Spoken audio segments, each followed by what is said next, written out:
এগৰাকী মহিলাৰ ৰহস্যজনক মৃত্যুক লৈ ডিব্ৰুগড়ত এতিয়া চাঞ্চল্যৰ সৃষ্টি হৈছে। ডিব্ৰুগড়ৰ মিলন নগৰৰ কল্পনা বৰা নামৰ এগৰাকী মহিলাৰ ৰহস্যজনকভাৱে মৃত্যু হয় আৰু মৃত মহিলাগৰাকীৰ দেহত আঘাতৰ চিন কিন্তু স্পষ্ট হৈ আছে। মৃত মহিলাগৰাকীৰ পৰিয়ালৰ অভিযোগ অনুসৰি স্বামীয়ে হত্যা কৰাৰ সন্দেহ কৰা হৈছে। আৰক্ষীয়ে আটক কৰিছে প্ৰণৱ বৰা নামৰ এজন লোকক আৰু মহিলাগৰাকীৰ মৃত্যুক কেন্দ্ৰ কৰি এতিয়া সেই অঞ্চলটোত চাঞ্চল্য বিৰাজ কৰা দেখিবলৈ পোৱা গৈছে। কিহৰ বাবে মৃত্যু হ'ল মহিলাগৰাকীৰ সেয়া এতিয়াও স্পষ্ট হোৱা নাই, কিন্তু মৃতদেহত আঘাতৰ চিন স্পষ্ট হৈ আছে বুলি জানিব পৰা গৈছে। মৃত মহিলাগৰাকী ডিব্ৰুগড়ৰ মিলন নগৰৰ কল্পনা বৰা বুলি জানিব পৰা গৈছে আৰু মৃত মহিলাগৰাকীৰ পৰিয়ালৰ অভিযোগ এয়া স্বামীয়ে পৰিকল্পিতভাৱে হত্যাকাণ্ড সংঘটিত কৰিছে বুলি মহিলাগৰাকীৰ পৰিয়ালে এই গুৰুতৰ অভিযোগ উত্থাপন কৰিছে। আৰক্ষীয়ে ইতিমধ্যে আটক কৰিছে প্ৰণৱ বৰা নামৰ লোকজনক আৰু আটক কৰি সোধা পোছা অব্যাহত ৰাখিছে।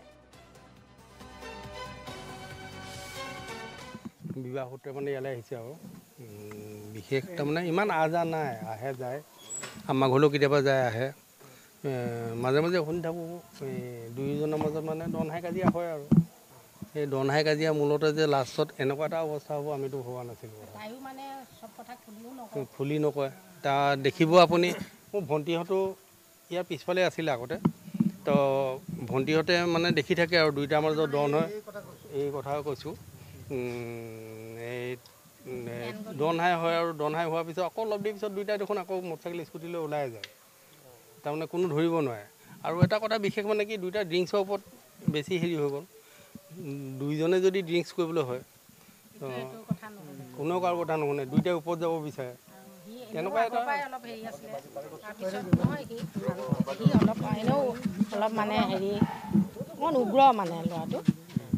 সেইকাৰণে আমি পিছফালে আছিলোঁ আগতে।